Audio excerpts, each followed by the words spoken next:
into the kitchen without knocking. A man in a suit with a stern expression. "Mr. Stone, can we talk?" Richard sighed. "Layla, finish up here and meet me in my office." She nodded and watched the two leave. Alone in the kitchen, Layla started wondering what had just happened. In less than 24 hours, she had gone from a normal life to working at Stone Enterprises, cooking for a wealthy and arrogant businessman, and negotiating her salary like a seasoned professional. And now, she had the feeling this was just the beginning. Layla finished cleaning the kitchen and looked around. The place was spotless, and she felt a small sense of pride. If someone had told her that within a day she would be cooking in a billionaire's office, she would have laughed. But now she was here. She dried her hands on her apron and walked down the long hallway toward Richard's office.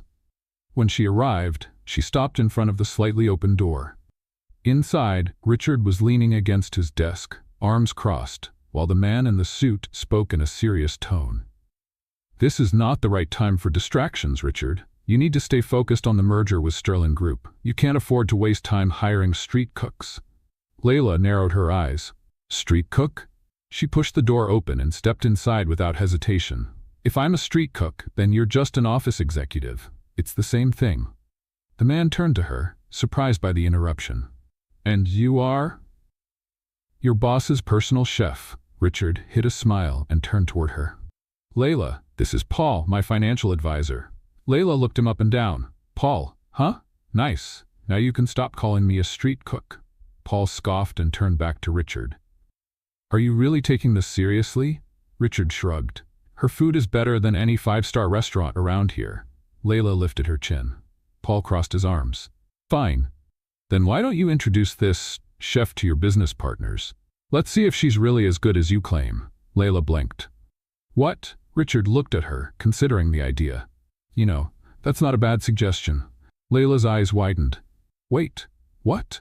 Paul smiled, satisfied. "Tomorrow night, Richard has a business dinner. Why don't you cook for the investors? If you're as good as he says, everyone will be impressed.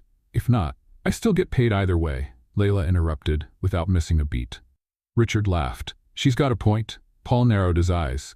"Then it's settled." Layla crossed her arms. "And do I get to choose the menu?" Paul hesitated. "Well, usually, these dinners have more sophisticated dishes, but I was hired because my food is good, not because I follow rules." Richard looked at Paul. "I like that." Paul sighed. "Just don't make anyone sick." "No promises," Layla replied with a smile. The next morning, Layla arrived early at the Stone Enterprises building, carrying a basket